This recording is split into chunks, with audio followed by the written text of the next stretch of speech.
And we are back with another episode of the podcast presented by Simple Math Matrix. It's your boy, Mr. aka Super 357, best known as Prince Godbody. And I'm back this week with a little bit, some surprising news. I do want to start off this podcast by saying rest in peace to Coolio. Legendary rapper Coolio did pass away, I guess, in his home while we were away over the last 2 weeks. If you're unfamiliar with Coolio, no, you're not. He is Gangsta's Paradise. It's probably his most notable song just because of the Weird Al Yankovic parody and just its inclusion in so much media in the late 90s and even up to today. He was also did the theme song for Keenan and Kel, which was really big for us as black kids, seeing a black show with black actors, with a black musician doing the theme song that was popping at the time. That was really huge for not even Coolio, not even Keenan Kel, not even Nickelodeon, but the culture in general. So I definitely do want to say rest in peace to Coolio, who is a founder of the West Coast sound and really that West Coast ride music and everything akin to that. I just wanted to get that out the way. Not out the way, but I did want to make note of that because that was probably the most notable passing that did occur while we were away from you all. But now we're back with more shit, I guess to say. And this week, what we're going to start with is some news that we've kind of been talking about this for damn near all this year, honestly. It's been something that's been up in the air all this year. We thought it was going to happen. We said it was not going to happen. It was going to happen. Court case started coming up. So, there's a bunch of back and forth. But finally, it has been agreed upon that Elon Musk will definitely be buying Twitter now. After they levied the lawsuit against him, where he said he was going to buy it, then he pulled out over the number of bots being portrayed by Twitter to him on the platform. That was the reason for him pulling out. But now he's fully back in. He will own Twitter at something like $54 a share. And he says that this will be the beginning of an all-encompassing platform kind of base called X. And honestly, to me, if you really think about it, Elon Musk buying Twitter doesn't really mean anything until you think about how close he is to owning a piece of everything in the same way that Mark Zuckerberg, Robert Murdoch, and Jeff Bezos do. We've seen in our lifetime, if you're as old as me at least, Amazon go from a place where people would buy used books for school to a place where people buy anything. Amazon is now online Walmart. Walmart is not, ain't got shit on Amazon, essentially, is what I'm trying to say at this point. It's taken over that space. And with Elon slowly creeping up into all of these technological spaces, so now he owns an app. He has a company that's creating cars, a company that's creating rocket ships. He has proposed, the lightning speed tunnel between in Los Angeles and things like that. It's like Elon Musk is trying to create the world that he wants to live in at a rapid pace, and people have become so enthralled by his, I guess, passion and drive mixed with his sheer ability to do some of this stuff that he is now, in my opinion, especially with this Twitter thing, being seen as a titan of the world outside of politics. The four guys that I mentioned, Murdoch, well, not even Murdoch, because Murdoch owns Fox News, so that's really more politically tied. But Zuckerberg, Musk, and Bezos, all tech guys, none of them political, but all of them have a huge political sway because of the things they own. And they own these things just because they were able to take this idea of this is where I want to live in the future and create it in their presence. But I don't know. I don't know if Elon Musk owning Twitter is a good or bad thing. I know that monopolies are generally viewed as a bad thing. So that's really what leaves me wondering here is how are we seeing all of this and really complaining about it. Zuckerberg's in court all the time for something Facebook's done, you know. While we sit here and we shit on these people, why are we allowing them to take over society, especially when they don't make any laws for us? They technically don't have, they have the sway over lawmakers, though, I guess, is what it comes down to. You can't take that much money from somebody that puts so much money not only into the economy, but in the pockets of the people making the laws, aka the politicians. So I guess I'm wrong in saying that these guys are not politically tied, because they definitely are directly politically tied, because like I said, they have the money to do so. And that's one thing that we've seen just in general with celebrities nowadays, is that celebrity, like being a celebrity, damn near automatically makes you a politician now.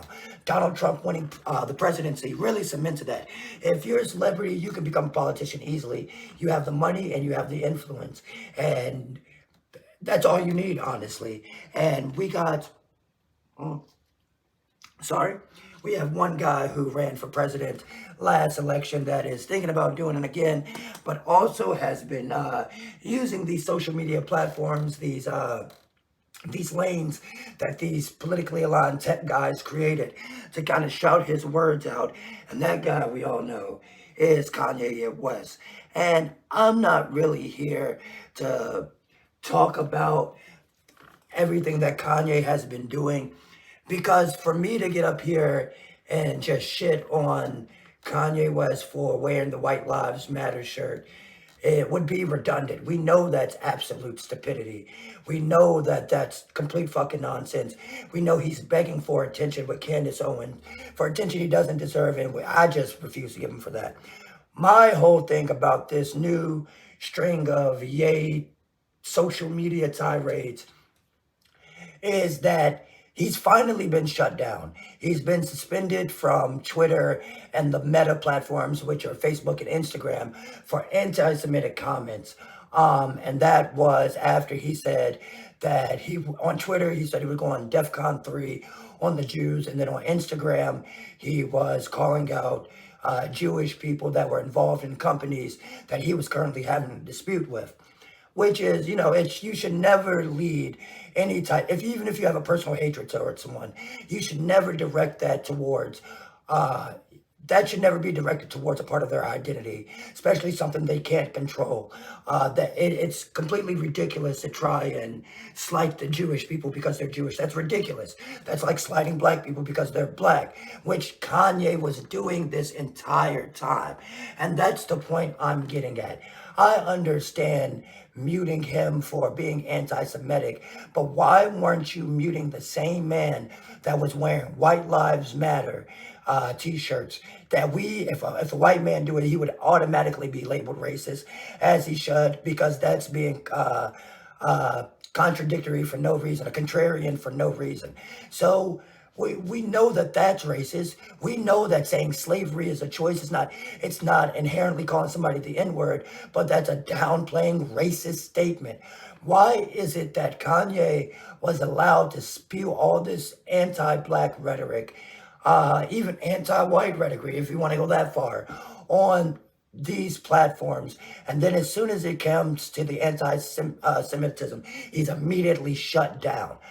I truly believe it's because the general public, even though they know that black people have had the hardest plight in this country alone, that we actually have faced legitimate hardships, 60 years ago. Jim Crow was only 60 years, it's just only outlawed 60 years ago. And that doesn't even mean everything got fucking fine and dandy overnight. We know all of this about the black community, but why is it that we let anti-black rhetoric be spread on the internet, even by black people, so freely? And it's a problem because the public doesn't think that black people need help. It's not that they don't think we need help, as in we need more resources. They Black people are seen as strong. It's kind of like when black women go to the doctor, they underestimate their pain level. Black people are generally seen as people that can take care of themselves. They don't need protection because they'll protect themselves. But when it comes to other marginalized groups of people, they're not seen that way. I don't believe in my heart of hearts that the public sees non-black marginalized people as anything but weak. They're kind of handled with kid gloves. You're not allowed to have, um, you're not allowed to attack any marginalized group of people because they are marginalized. So they're the minority, they're the downtrodden. So they need protected and they don't have the ability to because they don't have the courage. But how can you say that about all the other marginalized groups that are not black people when 70 years ago we were treated like animals, not allowed to live and eat in the same places, live in the same neighborhoods, use the same fucking toilets. It's like 100 years ago black people were not even people technically to America. So it's a combination of the public not viewing us as weak enough to need protection, and a combination with we've been doing it so long, it's commonplace. And Ye doing all this shit and him finally getting banned for what he got banned for. And my mind reinforces what I'm trying to say is that it's all fine and dandy when anti-blackness is spread because you're a joker, you're a dummy. We can discredit you because we're strong enough. Sticks and stones may break our bones, but if he gets up there and attacks the gays or the Jews, hey, stop. You can't do that. You can't do that. And they'll say history has shown that these people have been physically attacked, over comments and such. And I do agree with that wholeheartedly. But black people were fucking whipped as slaves. Like, I just, it doesn't equate to me. It just does not equate. And that's not me trying to divide anything. That's just me pointing out the hypocrisy and the governing of any type of hate crimes that kind of happened here in America. And that's just been something that's kind of been an ongoing conversation for the last 2 years, 3 years, honestly. But I digress. Let's move on to something a little bit lighter, but not really. It's still kind of the same buffoonery, if you ask me. Not even if you, I know it's the same buffoonery. You can't sit up here and tell me that they didn't set this man up for this one, because it don't make no sense. It makes absolutely no sense to me why he would do this. And what I'm talking about is Will Smith. The newest Will Smith, the next Will Smith movie after the huge Chris Rock slap at the Oscars, it's going to be a fucking slave movie. The storyline doesn't write itself any better. Black man wins his first Oscar and in turn embarrasses himself at that same Oscars and gets banned from Oscars, from accepting awards, attending Oscars. And then 6 months later, after they said they were going to cancel all his movies, halt production on all his shit, he comes out, makes a bullshit apology with bullshit tears in his eyes, and guess what? He drops a fucking slave movie. Yup, you heard it right. Will Smith's next movie will be a slave movie. In the year 2022, the man who just won his first Oscar playing one of the most prominent father figures in modern black culture is now going to play a slave. And one word comes to mind, and that's Bojangle, because that's what he's doing right now. There's no way that you're telling me that there wasn't a conversation in Hollywood that Will Smith had to pay for what he did at the Oscars, and him paying for what he did is him being a slave in this movie. I'm not going to see this. Like I've said before, I've said it a million times on the internet, in real life, everywhere. I'm tired of the black drama porn. I don't want to fucking watch that shit. I don't want to watch civil rights movies anymore if it's just the blacks getting beat. I don't want to watch slavery movies. You know what I'm saying? I'm so tired of Hollywood propagating this image of black people that we can only overcome it. We can only overcome if we were slaves. It's like there's no black story to tell that's not tied to slavery, which is true in its essence. But when we're going for an entertainment factor, there's a lot more to black culture than fucking slaves, Martin Luther King and Jim Crow. And that's what really gets me. They'll sit here and they'll make a fucking million movies about these white serial killers, a million movies about slavery, a million movies about Jim Crow, but they won't make another true to life biopic or even a good movie about Martin Luther King or Nelson Mandela or anything of the likes. You got to figure we don't even have a real Martin Luther King movie. If you ask people, what's the Martin Luther King movie? They're going to say, My Friend Martin, which is a fucking kid's cartoon meant to be shown during fucking Black History Month. I get it, it's not real. They don't put real images of real black people in the media, and they also embarrass us in the media. And it's sad to have somebody like Will Smith kind of do this, because I won't say he's a hero, but no, I will say he is definitely a hero. Will Smith is an acting hero to black people in general. So this is a disgrace, if you ask me, honestly. It's just a disgrace, and that's kind of all I want to say before I get too crazy on it. Speaking of getting crazy, Warriors practice, NBA rather, Warriors practices have gotten a little spicy recently. If you've been off the internet, you haven't seen this, but you probably have, because you probably watch Sports Center if you care about sports and you're actually listening to this. Well, we got some leak footage from a Warriors practice, and it seems things got a little heated at Warriors practice over the last week. Apparently, Jordan Poole and Draymond were having, a little jaw back and forth, some banter, some kind of fucking with each other during practice and shit. It's said that they kind of had a little, rocky relationship before or whatever. But, teammates will be teammates. Well, this time, two teammates got into it. And Draymond Green is shown Superman punching and knocking out Jordan Poole on the video.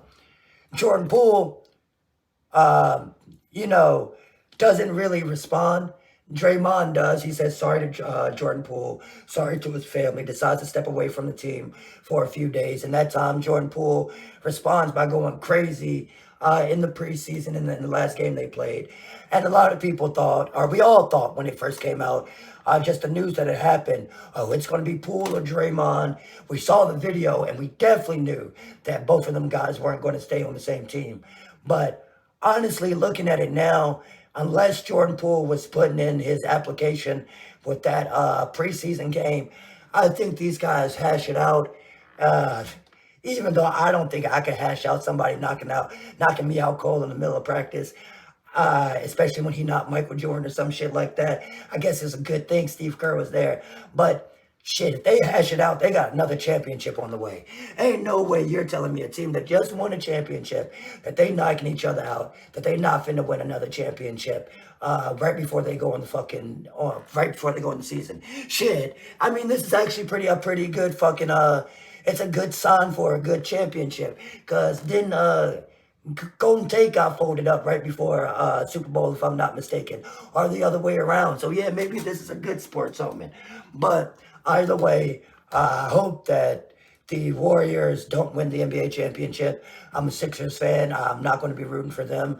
Draymond's a great player. Jordan Poole's a great player. I hope they have terrible seasons. I hope they finish last in the West. It'll be a way easier route for us to the championship if they do that. So if any of the Warriors players that happen to be watching this, please take my advice, because I would love for my Sixers to win a championship and for y'all to make it easier for us. Giannis, you could have a terrible season too. I just need Maxey, Harden, and Embiid to have a stellar season, have a most improved player season from Tyrese Maxey, and defensive player of the year from Joel Embiid. And let me go ahead and get the MVP from James Harden, and I'll be totally happy with that, honestly. But I guess that's all wishful thinking, especially when you're a Sixers fan. But nonetheless, season starts on the 18th, and we'll all be looking forward to that. I can't wait to see what the regular season has to hold for us this year. And finally, I'm all by myself this week, as you can see, so kind of slowing down when it comes in transitions. That's the worst part about doing this all yourself, especially with no monitors in front of me. I guess if I do solo pods from now on, I might just do it from the desk. It might be easier to do it that way and more comfortable for everybody involved, including the viewers.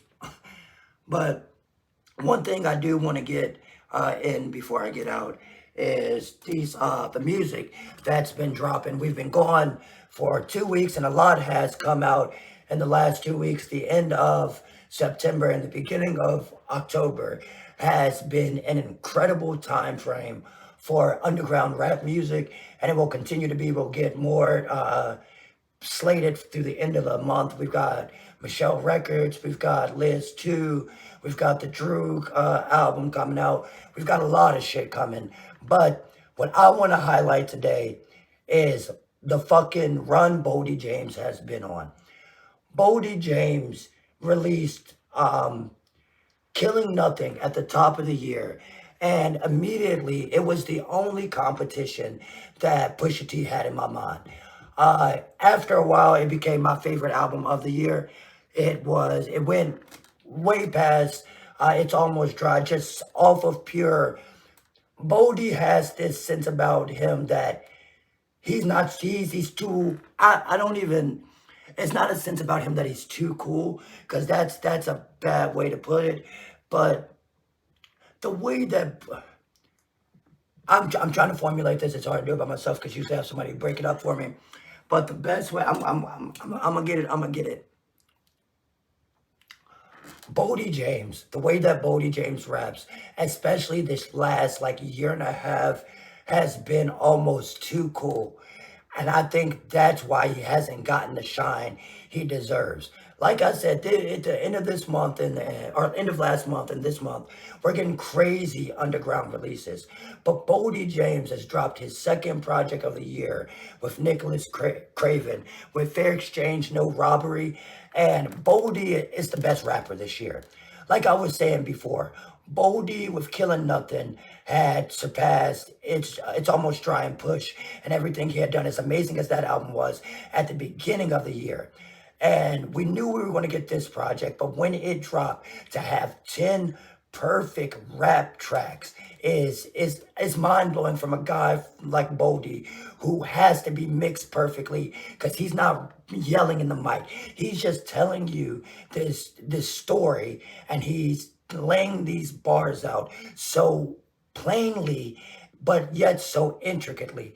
There's not a big show on this album that aren't the beats. The beats are the entire show on this album. But what you really want to pay attention to is how Bodie's rapping.